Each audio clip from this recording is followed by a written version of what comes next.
I'm a delivery guy, but not a pizza delivery guy.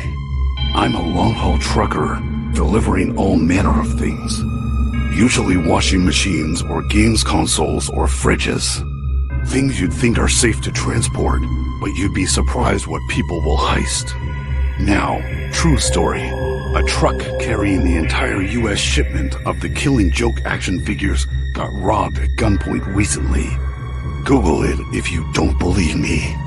Anyway, when this went down, I was on a cross-country haul to Albany from Dallas. I'm legally not allowed to say what exactly I was carrying, but let's just say it was very expensive, very desirable equipment of the medical variety. The kind of cargo that make me a bit more jumpy than microwave ovens or custom kitchen deliveries. If you get that reference, congrats, you're an old man like I am. The journey was said to be just over 24 hours, which meant that there was a rest stop and a few hours sleep on my itinerary. I timed things so I'd get to stop at one of my favorite rest stops in Kentucky at around midnight.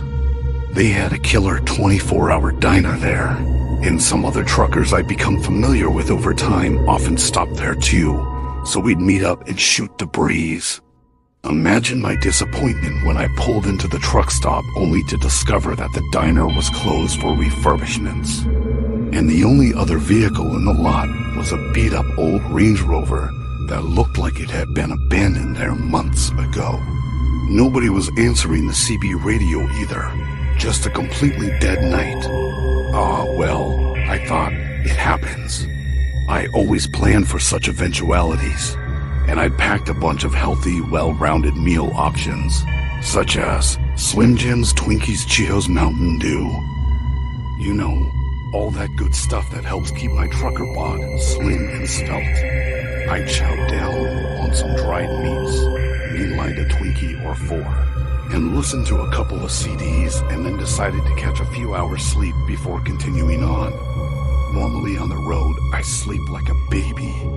I just slip into the passenger seat, recline it a little, and I'm out like a shot. That night though, no dice, something felt off. Maybe it was the diner with all the lights off. Maybe it was the empty truck stop lot. Maybe it was the flickering street lamp near the turnoff. Now, I'm not a superstitious man. I can't explain it. I just had a bad feeling. Real bad. Like something about the whole place was wrong. Now let me stress this here. I'd been to this truck stop at least a dozen times in the past. It was a favorite, but it was usually a hub of activity, even in the middle of the night. Being here alone felt like I'd crossed some kind of portal, like I was in another world. I really am not the kind of guy who falls into this type of thinking though, I promise. I love horror movies precisely because they don't scare me. Yeah, I get a little paranoid about my cargo getting robbed very occasionally, and I guess that played into it here.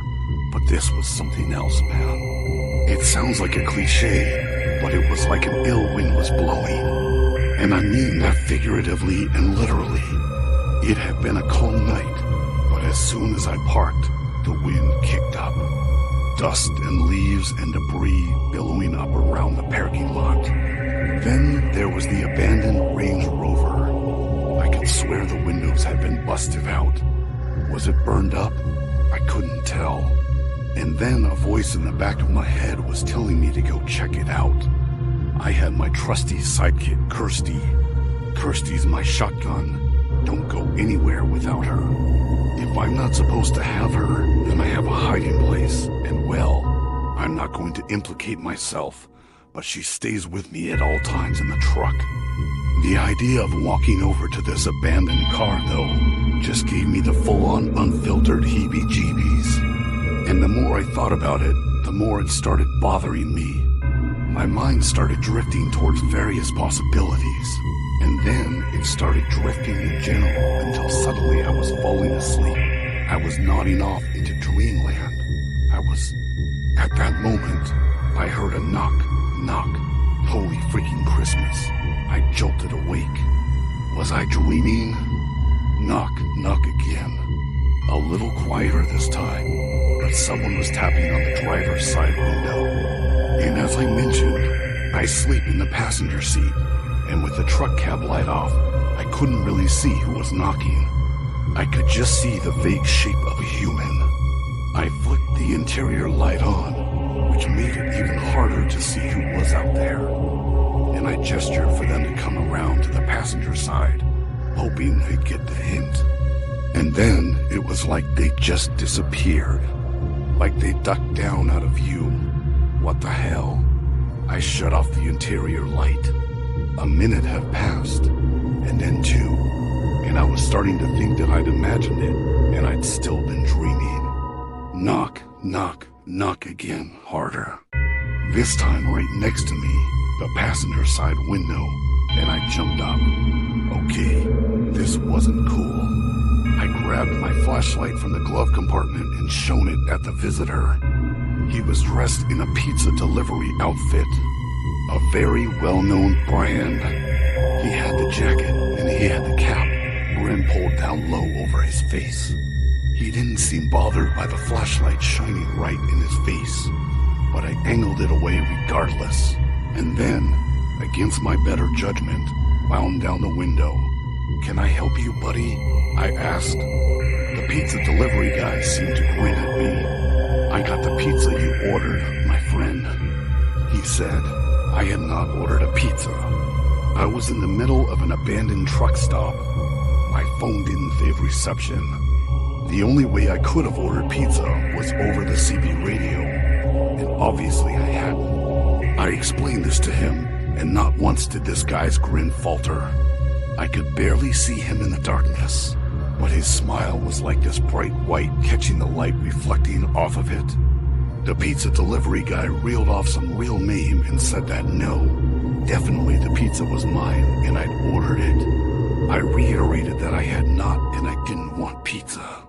In truth, I did, absolutely, but I wasn't accepting a strange pizza from a strange grinning guy.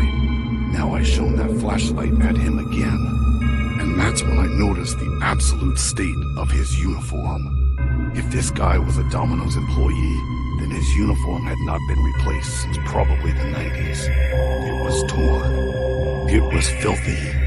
His cap was ripped with bits of hair sticking through places, and the logo was partially unstitched. "Buddy, just move along," I said. "I don't want your pizza." He told me he couldn't do that. Then I had paid for the pizza, and he'd be in a lot of trouble if I didn't accept the food I'd paid for. I reached for Kirsty. Usually, Kirsty's appearance causes even the most aggressive weirdo to back down. Not this guy. I still couldn't see his eyes, but his smile grew wider, almost admiring. He held up the pizza box. "You really don't want this pizza?" he said, and my stomach growled. And that's when he tilted his head back, and I saw his eyes, or more accurately, his eye. His left eye was bloodshot, wide and staring, and his right eye was just missing. It was covered, not by an eye patch, but gauze. And for a moment, he stopped smiling, and somehow, that was a relief. And then I cocked Kirsty. "Listen, buddy, I'm going to drive off now. I suggest you step back," I said. No way was I staying here any longer.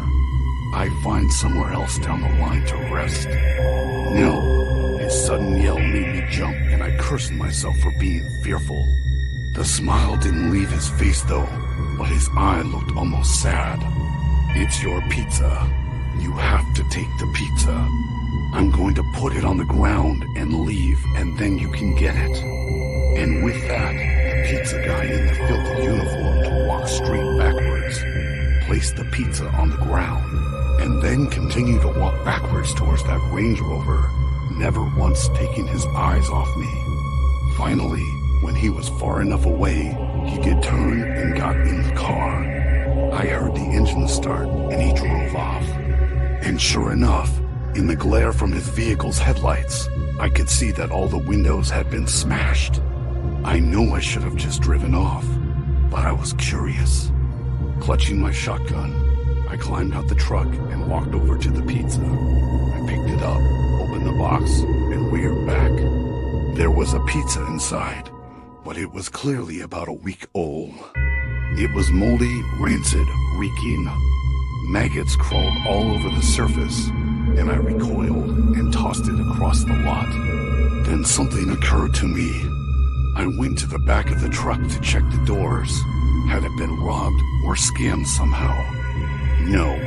The truck was still locked up tight, but scratched into the paint were 2 words: "Don't eat." I hopped into the driver's seat and hightailed it out of there. I didn't stop until I reached Albany. Kirsty did not leave the seat next to me for that entire trip, and I have no explanation as to what happened.